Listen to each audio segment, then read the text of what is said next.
열왕기하 10장 25절부터 31절까지 말씀 교독해서 읽고 마지막 31절 말씀은 함께 읽도록 하겠습니다. 제가 25절 말씀을 먼저 읽겠습니다. 번제드리기를 다음에 예후가 호위병과 지휘관들에게 이르러 이르되 들어가서 한 사람도 나가지 못하게 하고 죽이라 하매 호위병과 지휘관들이 칼로 그들을 죽여 밖에 던지고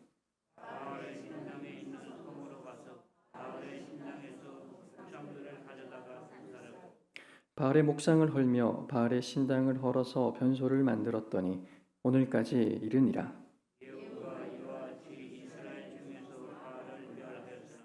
이스라엘에게 범죄하게 한 느밧의 아들 여로보암의 죄 곧 베델과 단에 있는 금송아지를 섬기는 죄에서는 떠나지 아니하였더라.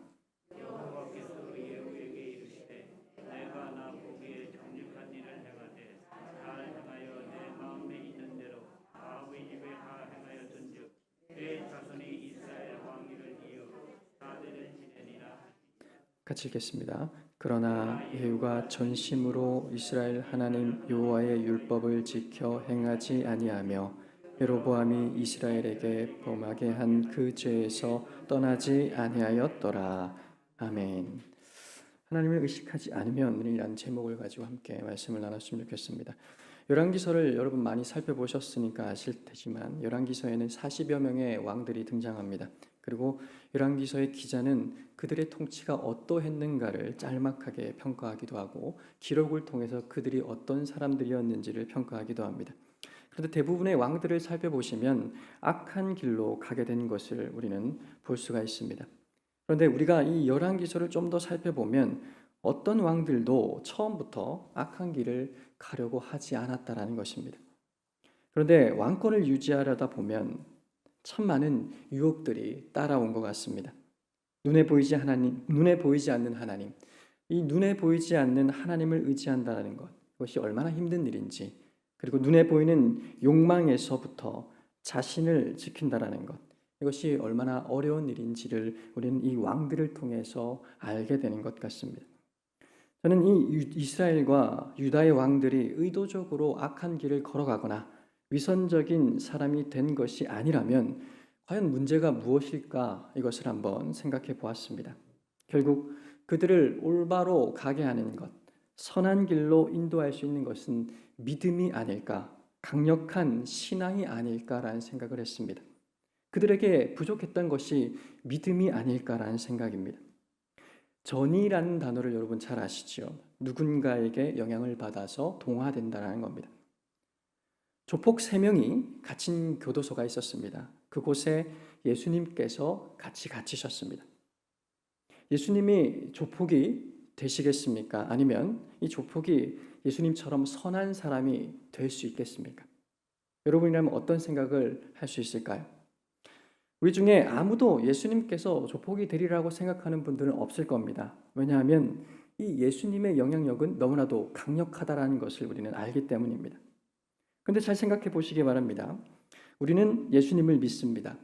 그리고 예수님을 믿는 믿음 안에서 살아간다라고 합니다. 그러면 그 강력한 영향력을 가진 예수님 아래에 있는데, 예수님과 함께 있는데 왜 변하지 않는 것일까요? 왜 우리의 모습이 때로는 위선적으로 바뀌는 것일까요? 왜 우리는 세상을 변화시키지 못하고 세상에 영향을 받는 존재로서 살아가게 되는 것일까요?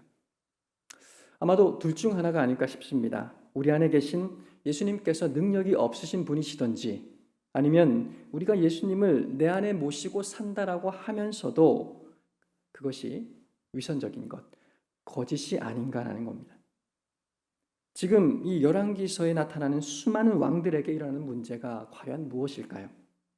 오늘 우리는 이 예후 왕을 통해서 이것을 한번 살펴보도록 하겠습니다. 참 이해할 수 없는 상황들이 성경에는 많이 기록되고 있습니다. 오늘 본문도 마찬가지인 것 같습니다. 28절, 29절 말씀을 한번 보시기 바랍니다. 예후가 이와 같이 이스라엘 중에서 바알을 멸하였으나 이스라엘에게 범죄하게 한 느밧의 아들 여로보암의 죄, 곧 베델과 단에 있는 금송아지를 섬기는 죄에서는 떠나지 아니하였더라. 이게 어떤 의미일까요? 조금 더 이전의 구절을 살펴보면서 우리가 한번 생각해 보도록 하겠습니다. 25절부터 27절 말씀을 보시기 바랍니다. 번제 드리기를 다음에 예후가 호위병과 지휘관들에게 이를 때 들어가서 한 사람도 나가지 못하게 하고 죽이라 하며 호위병과 지휘관들이 칼로 그들을 죽여 밖에 던지고 바알의 신당이 있는 성으로 가서 바알의 신당에서 목상들을 가져와 불사르고 바알의 목상을 헐며 바알의 신당을 헐어서 변소를 만들었더니 오늘까지 이르니라. 그렇게 무섭게 그리고 철저하게 바알을 섬기는 자들을 척결했습니다. 그런데 성경은 왜 여로보암의 죄에서 벗어나지 못했다라고 말하고 있을까요? 과연 이 여로보암의 죄가 무엇이길래 성경은 이렇게 기록하고 있을까요? 먼저 이 여로보암이 지었던 죄에 대해서 우리가 한번 생각해 볼 필요가 있습니다. 남왕국 유다와 북왕국 이스라엘이 갈라지면서 이 여로보암이 통치하고 있었던 나라에 문제가 있었던 것 같습니다. 무엇이 문제였을까요? 여로보암에게는 두려움이 있었습니다. 혹시라도 이 북이스라엘 백성들이 남유다의 예루살렘으로 가지 못하는 것, 이것 때문에 마음이 흔들린다면 북이스라엘도 흔들리게 될 것이다. 그래서 사람들의 마음을 붙잡기 위해서 베델과 단의 우상을 만들게 됩니다. 엄밀한 의미에서 우상을 만든 것이 아니라 하나님의 형상이다라고 말하면서 하나님을 만든 것입니다. 금송아지를 만들어 놓고서는 하나님께서 여기 계시니까 하나님을 예배하라고 말입니다. 우리 사람들이 자꾸만 잃어버리는 것들이 있습니다. 하나님은 건물 안에 거하시는 분이 아니다라는 사실을 말입니다. 우리가 모여있기 때문에 하나님은 임재하시는 것이고 그렇기 때문에 이 건물은 중요하다고 말할 수 있겠지만 결코 하나님은 건물 안에 계시는 분이 아닙니다. 우리가 가는 곳 어디든지 영으로 거하시는 그분을 그런데 우리는 망각합니다. 하나님의 모습이 눈에 보이지 않으면 안 계신 것으로 착각하게 됩니다. 그렇기 때문에 불안해하고 보이지 않는 곳에서 쉽게 죄를 범할 수 있다고 생각하게 되는 것 같습니다. 만약 사람들이 하나님의 형상을 만들어 놓고 하나님께서 여기 계시다라고 한다면 얼마나 우리는 위선적인 삶을 살아가게 될까요? 형상이 있는 곳에서는 신앙이 있지만 보이지 않는 곳에서는 하나님과는 관계없는 삶을 살게 되는 것 아닐까요? 마치 우리가 주일에 예배 자리로 들어왔다가 예배당을 떠나는 그 순간부터 우리의 마음가짐이 달라지는 것처럼 말입니다. 그런데 왜 자꾸 사람들이 하나님의 형상을 만들려는 유혹에 빠지는 것일까요? 그것은 편하기 때문에 그렇습니다. 그래서 우리는 이런 신앙을 위선적이다라고 말할 수 있습니다. 미신을 섬기는 사람 그리고 진정한 하나님을 믿는 사람의 차이가 무엇인지 아십니까? 미신을 믿는 사람은 이 미신이 미치는 영향력이 범위가 있다라고 생각합니다. 그렇게 삶과 신앙이 분리가 됩니다.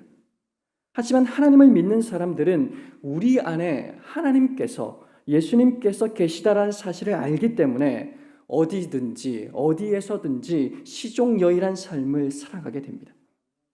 그러므로 미신을 섬기는 사람들은 쉽게 세상과 타협하는 것 같습니다. 어떤 때는 굉장히 신앙적이고 어떤 때는 굉장히 세속적입니다. 즉 세상을 거스르기보다는 세상과 함께하는 삶을 택하는 것입니다. 우리가 믿는 신앙의 핵심에는 무엇이 있습니까? 복음의 핵심은 무엇일까요?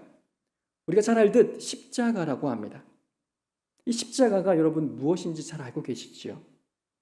참 신기합니다. 우리가 목에 걸고 있는 것도 십자가고 우리의 집에 장식하고 있는 것 또한도 십자가입니다. 그런데 그것이 어떤 것이었습니까? 사형틀이었습니다.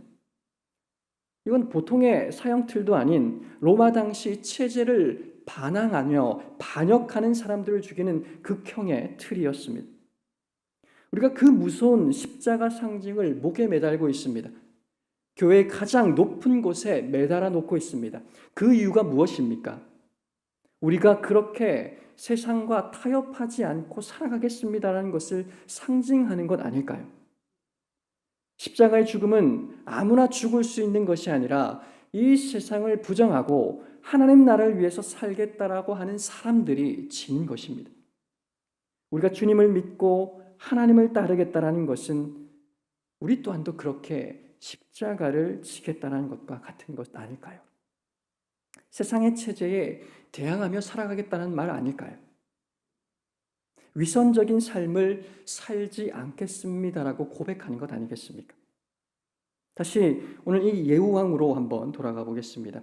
그가 신앙적인 결단을 했습니다. 그리고 바알을 불사르고 우상 숭배하는 사람들을 죽였습니다. 하지만 그렇게 했을진 모르지만 결정적으로 그는 자신의 왕권을 유지하기 위해서 타협을 감행합니다. 결국 우리는 그것을 위선이라고 말할 수밖에 없는 것입니다. 여러분, 타협이 무엇입니까? 다 양보하는데 이것 하나는 양보 못해라는 태도가 타협입니다. 오늘 본문에 보면 예후의 평가가 이러합니다. 30절 말씀, 31절 말씀을 한번 보시기 바랍니다. 여호와께서 예후에게 이르시되 내가 나보기에 정직한 일을 행하되 잘 행하여 내 마음에 있는 대로 아합 집에 다 행하였은즉 내 자손이 이스라엘 왕위를 이어 4대를 지내리라 하시니라. 그러나 예후가 전심으로 이스라엘 하나님 여호와의 율법을 지켜 행하지 아니하며 여로보암이 이스라엘에게 범하게 한 그 죄에서 떠나지 아니하였더라. 오늘 이 본문이 어떤 것을 말하고 있을까요? 위선을 말하고 있는 것 아닐까요? 하나님과 함께하는 것, 하나님을 의식하지 않는 삶을 말하는 것 아니겠습니까? 이 위선이라는 말과 조금 대비되는 단어가 있다면 오늘 본문 가운데 등장하는 전심이 아닐까라는 생각을 합니다. 위선의 이유는 누군가를 신경 쓰는 것입니다. 누군가의 평가가 중요하기 때문에 자신의 내면과는 다른 모습을 만들어내는 것입니다. 다른 말로 하면 솔직하지 않다입니다. 그런데 사람들은 이런 모습에 쉽게 속아 넘어갑니다. 하지만 하나님께서는 우리의 속마음까지도 감찰하시는 분이십니다. 아주 재밌는 이야기를 한번 들은 적이 있습니다. 우리나라 교회 초창기에는 금요일 밤부터 토요일 새벽까지 철야 기도라는 전통이 있었습니다. 그런데 이런 철야 기도가 점점 사라지기 시작하자 이런 일에 늘 아쉬움을 갖고 있었던 어느 교회에서 다시 철야 기도를 시작하기로 합니다. 조금 늦은 저녁에 모여서 새벽까지 기도하기로 작정했습니다. 그런데 대부분이 직장 생활을 하시는 분들이라서 이것이 쉽지가 않았습니다. 그래서 자정이 넘고 1시, 2시가 될 무렵 거의 대부분이 기도하며 졸기 시작했습니다. 어떤 사람은 코를 골면서 기도하며 졸기 시작합니다. 그런데 어떤 사람은 졸지 않고 열심히 기도를 했습니다. 근데 열심히 기도하는 사람이 어느 순간 너무나도 조용함을 느끼니까 기도하다가 눈을 떠서 주변을 돌아봅니다.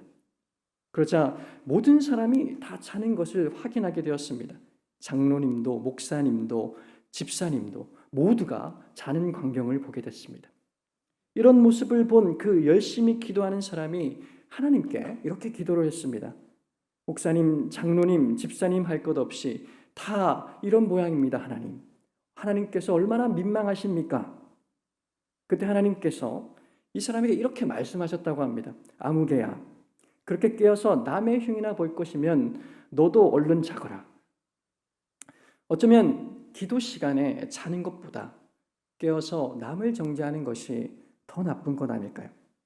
혼내는 시어머니보다 말리는 시누이가 더 미운 것은 그 시누이의 마음이 진심이 아니기 때문입니다. 단지 누군가에게 착하게 보이고자 하는 그 마음이죠. 그래서 그 행위가 선하지 않다라고 우리는 말할 수가 있습니다. 오늘 이 예후가 바알 신상을 다 부셔버리고 이방 숭배자들을 다 죽여버렸다 할지라도 그 마음이 하나님을 향한 전심이 아니고 정권을 유지하기 위한 수단이기에 그것은 바로 위선입니다. 하나님의 말씀을 온전히 행하지 못함이 전심이 아니라는 것을 알았습니다. 하지만 그 반대로 하나님의 말씀을 과도하게 행하는 것, 그 역시 잘못된 것입니다. 어떤 이유에서든지 말씀 외에서 자기 생각이 들어가게 되는 것, 이것은 잘못된 것입니다. 열왕기하 9장에 보시면 엘리사가 하나님의 명령을 따라서 님시의 손자 여호사밧의 아들 예후에게 기름을 붓고 이스라엘의 왕이 되게 하는 장면이 등장합니다. 그리고 그를 왕으로 삼은 것은 아합의 범죄함으로 아합의 온 집안과 이세벨을 심판하기 위함이다라고 말을 합니다. 그런데 예후가 아합의 온 족속과 이세벨을 심판하는 데 있어서 더불어서 유다 왕 아하시아까지 죽이게 됩니다. 그래서 열왕기 9장과 10장에 보시면 정말로 잔인하게 심판하는 장면들이 등장하는데 그것을 바알을 섬기는 모든 자들을 심판하고 하나님의 뜻을 세우는 의도인가를 의심할 정도로 잔인한 것들이 등장합니다. 그래서 어떤 성경학자들은 유다 왕 아하시아를 죽인 것은 지나친 일이다라고 해석하기도 합니다. 물론 이 아하시아도 범죄한 왕임에는 틀림이 없습니다. 그럼에도 불구하고 이 예후의 행위는 하나님의 명령 이상의 것을 행한 것 같습니다. 우리가 흔히들 과유불급이라고 합니다. 지나친 것은 모자란만 못하다입니다. 예를 들어서 우리가 건강을 위해서 열심히 운동을 하는데 너무 열심히 운동을 해서 건강을 해치는 경우가 있습니다. 건강식도 마찬가지입니다. 적당히 먹어야 하는데 너무 많이 먹어서 이것 때문에 병이 들기도 합니다. 이 신앙생활 또한 마찬가지 아니겠습니까? 열심히 하는 것 너무 중요한데 그 열심 때문에 하나님의 뜻조차 거스린다면 그것은 잘못된 것 아니겠습니까? 우리가 흔히들 목숨을 걸고 믿는다는 말을 하는데 사실 목숨을 걸고 잘 믿는데 자신의 가정을 돌보는 일조차 소홀히 한다면 목숨을 잘못 걸고 있다는 생각을 할 수밖에 없습니다. 열심히 신앙생활을 한다고 기도만 한다면 신앙을 오해하고 있는 것 같다라는 생각도 드는 것입니다. 어쩌면 이 예후에게 있어서도 하나님의 심판을 따라서 행했지만 용서하심을 보지 못하는 심판, 그리고 심판을 하다 보니 어느 순간 자신이 심판관이 되어서 잔인하게 행하는 것을 보면 무엇인가 조금은 잘못되어 간다는 생각을 갖게 합니다. 그래서 우리가 아무리 열심히 신앙생활을 한다 해도 말씀 앞에서 자신을 검증하지 않으면 안 되는 것입니다. 예수님 당시 바리새인들과 사두개인들은 여러 가지 유전들을 만들어서 지킵니다. 그들의 의도는 안식일을 더 잘 지키고 하나님을 더 잘 섬기자라고 만든 규칙이었는데 그것이 지나치다 보니 하나님보다 규칙이 더 중요하게 되었습니다. 이들은 율법을 토대로 무엇을 하라는 명령을 248개를 만들었습니다. 그리고 무엇을 하지 말라라는 조항을 365개로 만들었습니다. 이것을 미드라시라고 합니다. 하루에 몇 번씩 기도하고 금식을 얼마나 자주 하고 이런 규칙, 특히 안식에 관한 규칙을 39가지로 규정을 합니다. 하나 예를 들어 본다면 안식일에 무너진 담벼락에 사람이 깔렸을 경우 죽었는지 살았는지를 알아볼 만큼의 도를 헤쳐본다. 그 사람이 살았으면 구할 수 있으나 죽었으면 안식일 다음 날에 시체를 꺼낼 수 있다. 그리고 이와 같은 규칙을 지키지 않는 자는 비난을 받고 죄인 취급을 받을 것이다 라고 기록하고 있습니다. 참 신기하지 않습니까? 하나님을 열심히 믿겠다라고 하면서도 하나님의 마음을 어길 수 있다는 사실 말입니다. 사실 이단이 그렇지 않겠습니까? 말씀을 믿으면 되는데 더 잘 믿겠다고 말씀 위의 것들을 더 덧붙이는 것입니다. 참 쓸데없는 것들을 성경처럼 강조하는 사람들이 많아지는 시대입니다. 어떤 곳에는 성찬을 할 때에 떡을 씹어 먹으면 안 된다라고 강조하시는 데도 있습니다. 기도의 종류도 참 많지 않습니까? 왕의 기도, 관상 기도, 방어 기도. 어떤 분들은 밥을 하기 전에 주걱으로 십자가를 긋고 밥을 뜨기 전에 십자가로 가르고 기도를 한다라고 합니다. 또 어떤 사람들은 이 십자가를 부적처럼 생각을 합니다.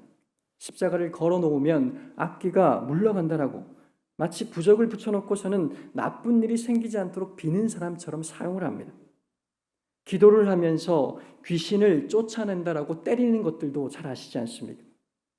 정말 말할 수 없이 성경의 말씀에 지나는 것들을 하나님 말씀처럼 여기는 신앙의 행태들, 이것들이 하나님의 명령을 벗어나는 것들입니다.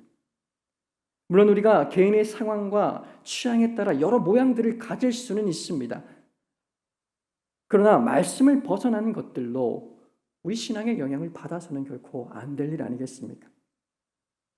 이 부분은 참 중요한 부분 같습니다. 하나님께 받은 말씀 외의 것들을 주장하고 싶은 욕망들이 우리에게 혹시 있을까요? 그 욕망은 하나님의 뜻이 아니라 자신의 것을 이루고자 하는 욕심입니다. 결국 하나님의 말씀을 순종하면서 시작했지만 그 말씀을 순종하면서 주시는 하나님의 힘을 가지고서 자신에게 차조한 그 욕망을 이루기 위해서 욕심을 내는 삶을 살아가는 겁니다. 당연히 우리는 그런 생각이 가능하지 않겠습니까? 당시 북이스라엘과 남유다가 갈라져 있던 상황에서 예후에게 주신 하나님의 사명은 북이스라엘을 회복하는 것이고 하나님은 그에 걸맞는 힘을 주셨습니다. 그런데 그 힘을 계속 쓰다 보니 욕심이 생기기 시작했을 것 같습니다. 유다왕 아하시야를 죽이면서 그는 그 땅도 차지할 수 있으리라 생각을 한 번도 하지 않았을까요? 아니 그렇게까지 생각하지 않는다 해도 그가 개혁을 시작하면서 그가 휘두르는 힘이 얼마나 엄청난 것인지 과시하고 싶은 그 마음이 들지 않았을까요? 하나님이 주시는 사명을 넘어선 자신의 능력을 과시하고 싶은 그 마음이 많은 신앙인들과 사명자들을 무너뜨리게 만들었던 것이 사실입니다. 참 무서운 일들입니다. 하나님의 사명으로 시작한 인생이 욕심으로 무너져 내리는 것 말입니다. 우리가 잘 아는 이야기가 있습니다. 아프리카에서 원숭이를 잡을 때에는 두 가지 방법이 있다고 합니다. 첫 번째는 술을 탄 단물을 원숭이가 다니는 길목에 놓아두는 것입니다. 그러면 원숭이는 술이든 단물이든 한 번 먹고 또 먹다가 결국 취해서 잠이 들게 됩니다. 그때에 원숭이를 잡습니다. 다른 하나의 방법은 이 원숭이 손이 겨우 들어갈 만한 조롱박을 줄에 묶어놓고 그 속에다가 원숭이가 좋아하는 견과류를 넣어둔답니다. 그러면 원숭이들이 그것을 꺼내 먹기 위해서 손을 넣어서 한 주먹을 쥡니다. 그러면 사람이 다가갈 때 도망치지 못하는 것입니다. 손에 쥔 견과류를 놓지 않으려 하기 때문입니다.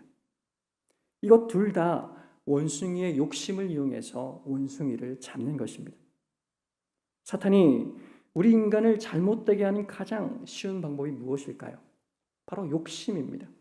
이 욕심이라는 미끼를 활용하는 것입니다. 그리고 이 미끼는 포장하기가 참 쉽습니다. 하나님의 일을 하면서도 조금만 위선을 떨면 사람을 속일 수 있을 것 같습니다. 여러분, 인간 최초의 죄가 무엇인지 우리는 잘 알고 있지 않습니까? 동산의 모든 실과의 것들은 따먹을 수 있지만 동산 한가운데 있는 오직 선악과만은 손대지 말라라고 하셨습니다. 그런데 그 순간 그것이 축복이 아니라고 생각하게 되는 그 순간 교묘하게 사탄은 유혹하기 시작합니다. 그리고 인간들은 하나님을 향해서 불평하며 불만을 터뜨리며 비난하기 시작합니다. 왜 선악과를 만들어 놓으셨습니까? 만들지 않았다면 먹지 않았을 것입니다. 왜 우리 인간들은 하나님께서 허락하신 그 많은 것들을 누리지 못하고 단 한 가지 때문에 불순종하며 살아가는 것일까요? 왜 그 한 가지 욕심 때문에 하나님께서 주신 그 많은 축복들을 누리지 못하며 살아가는 것일까요? 왜 우리는 순종을 축복이라고 생각하지 못한 채 내 마음대로 하는 것을 축복이라고 생각하고 살아가는 것일까요? 왜 우리는 내 꿈을 이루지 못한 것 때문에 그렇게 슬퍼하면서 하나님의 꿈을 이루지 못한 것에 대해서는 그렇게나 무감각한 것일까요?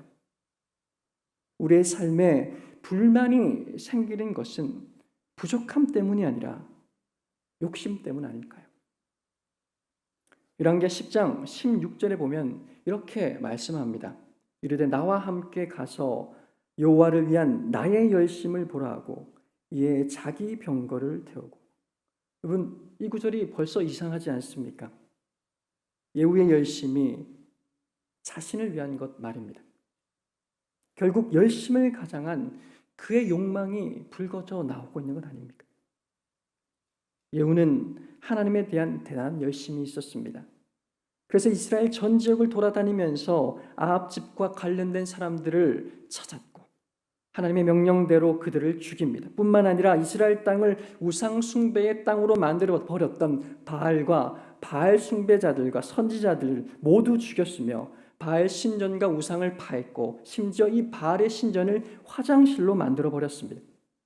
그러나 이 모든 것들은 실상 자신을 위한 것이었고 이것은 곧 위선으로 드러나게 됩니다.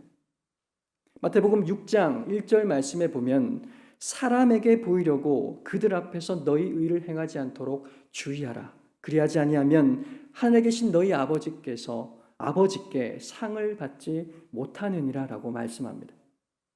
기준이 잘못되어 버린 것입니다. 왜 예수님 당시에 바리새인들은 사람이 있는 곳에서 기도를 하려고 했을까요? 왜 큰 소리로 기도를 했을까요?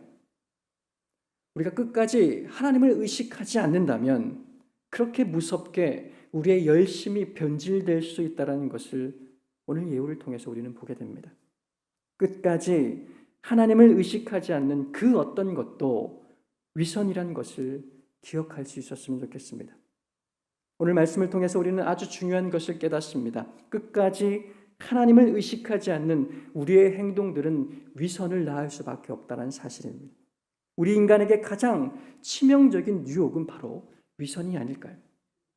하나님의 이름 위에, 신앙의 이름 위에 살짝 얹어놓은 이 욕망이라는 위선 말입니다. 무섭고도 두려운 고백이 아닐 수 없습니다. 우리의 삶이 위선되지 않기를, 끝까지 하나님을 의식하지 않으면 우리의 열심과 섬김이 변질될 수 있다는 것을, 하나님을 끝까지 의식하면서 주님과 함께 동행하는 저와 여러분 되시기를 주님의 이름으로 간절히 바랍니다.